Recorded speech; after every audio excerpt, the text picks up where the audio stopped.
ॐ गणानान्त्वा गणपतिगुं हवामहे प्रियाणान्त्वा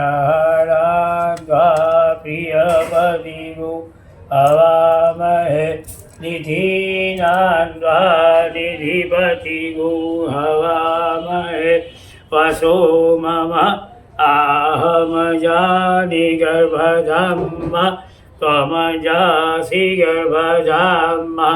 ॐ श्रीं ह्रीं क्लीं ग्लौं गङ्गणपते वरवरद सर्वजनमे वशमानाय स्वाहा। ॐ गङ्गणपतये नमः। सहस्रपूर्वक नमस्कारान् समर्पयामि। જ્યોતિષ એટલે શું? જ્યોતિ વત્તા ઈશ. જ્યોતિ એટલે તેજ, પ્રકાશ. ઈશ એટલે ઈશ્વર.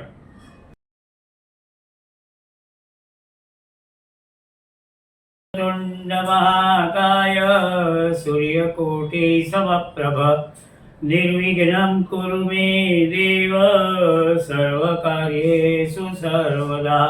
મહાવિદ્યા મહાવાણી શ્રુતિ સ્મૃતિ પ્રદાયિની સાક્ષાત સરસ્વતી દેવી જીવાગે વસતુ મમ.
જોશી.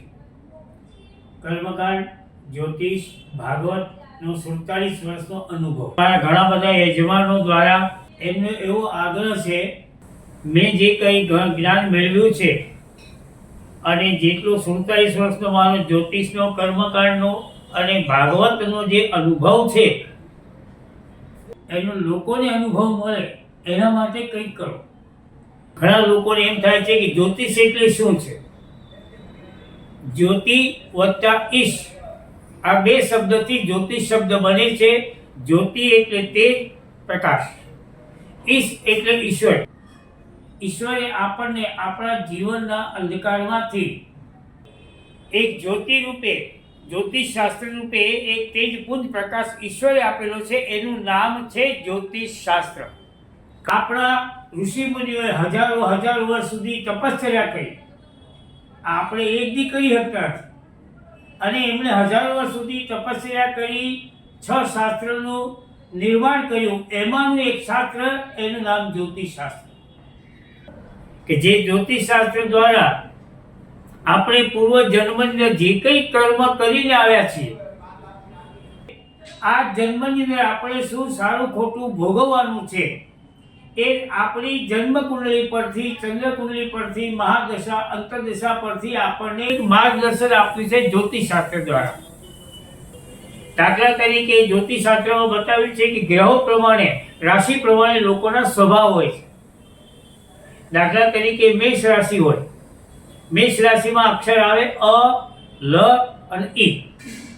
મેષ રાશિ, મેષ લગ્ન વાળા હોય એનો સ્વભાવ જીદ્દી, ગરમ અને તામસી હોય. તમે પણ ચેક કરી લેજો, તમારા પરિવારમાં આજુબાજુમાં હોય ને એ લોકોને ચેક કરી લેજો આ બરાબર છે કે નહીં. ઘણી વખત શું થાય છે કે લોકોને ખોટા અજ્ઞાની જ્યોતિષીઓ ભટકાઈ જાય છે. ખોટા જપ તપ કરી, વિધિ વિધાન કરાવી એનું ફળ, એનું પરિણામ કરનાર વ્યક્તિને મળતું નથી. એટલે લોકોને જ્યોતિષ ઉપરથી, જ્યોતિષીઓ પરથી વિશ્વાસ ઉઠતો જાય છે. ઘણા લોકોને એવી હોય છે કે જેને જ્યોતિષ શીખવું પણ હોય છે, અને ઘણા લોકોને એવું હોય છે કે જેને પોતાની જીવનમાં આવતી તકલીફોમાંથી મુક્તિ મેળવવી હોય છે. અને કરેલા કર્મનું ફળ તો ભગવાનને પણ ભોગવવું પડે છે, ગ્રહો પર ભગવાનને પણ નડે છે. એનું એક ઉદાહરણ તમને આપું કે એકવાર શનિદેવે શિવજીને કીધું હતું કે હે શિવજી, ધ્યાન રાખજો, મારી સાડાસાતી શરૂ થાય છે. શિવજી કે હું તો તપસ્યા કરનારો, હિમાલયમાં રહેનારો, મને તારી શનિની સાડાસાતી મને શું કરવાની? ત્યારે શનિદેવ કે મેં તમને ચેતવી દીધા, હવે તમારે જે કરવું એ કરો. શિવજીએ વિચાર કર્યો કે હું પૃથ્વી ઉપર રહું તો મને શનિ નડે ને. એમણે શું કર્યું, પાતાળમાં જઈ, જળમાં જઈ તપસ્યા કરવા માટે બેસી ગયા. પાતાળમાં બેસી ગયા. 7 વર્ષ, 7.5 વર્ષ સુધી એમણે તપસ્યા કરી અને બહાર આવ્યા. સૌથી પહેલા શનિને પકડો, બોલ તારી સાડાસાતી મને શું કરવાની? શું કરી લીધું બતાવો. શનિદેવ કે તમે ક્યાં હતા અત્યાર સુધી? કે હું પાતાળમાં બેસીને તપસ્યા કરી મેં 7.5 વર્ષ. શિવજીને શનિ કે તો પછી આનાથી વધારે તકલીફ કેવી રીતે થાય? કારણ કે હાડા તમારા પાણીમાં ગયા. તો ગ્રહોથી દેવ પણ બચી શક્યા નથી, તો આપણે તો માનવ છીએ.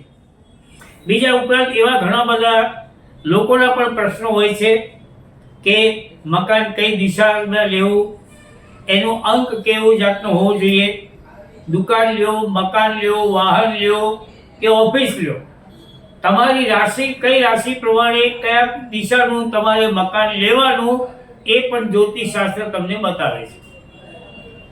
આ જ્ઞાન મેળવવા માટે આપણે બીજે ક્યાંય જવાની જરૂર નથી. આ જ એપિસોડ કન્ટિન્યુટીમાં જોતા રહેજો. ધીમે ધીમે જેમ જેમ એપિસોડ આગળ વધશે તેમ તેમ અલગ વિષય ઉપર આપણે ચર્ચા કરીશું.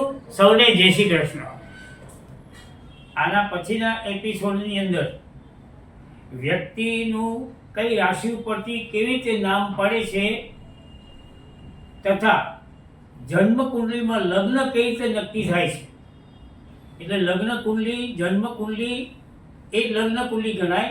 ચંદ્ર કુંડલી અલગ હોય, વર્ષ કુંડલી અલગ હોય. એ ઉપરાંત 12 રાશિમાં કયા કયા અક્ષર આવે, કેવી રીતે એનું નામ પડે એ બધું બતાવીશું. અને એ ઉપરાંત વાસ્તુશાસ્ત્રનું જ્ઞાન આપીશું. એ ઉપરાંત કઈ દિશામાં તમારે મકાન લેવું, વાસ્તુશાસ્ત્ર પ્રમાણે ભગવાનને ક્યાં મૂકવા, મધ્યમાં શું રાખવાનું, આનું બધું જ્ઞાન તમને ધીમે ધીમે મળશે. માટે હવે પછીના એપિસોડમાં પાછા મળીશું. સૌને જય શ્રી કૃષ્ણ.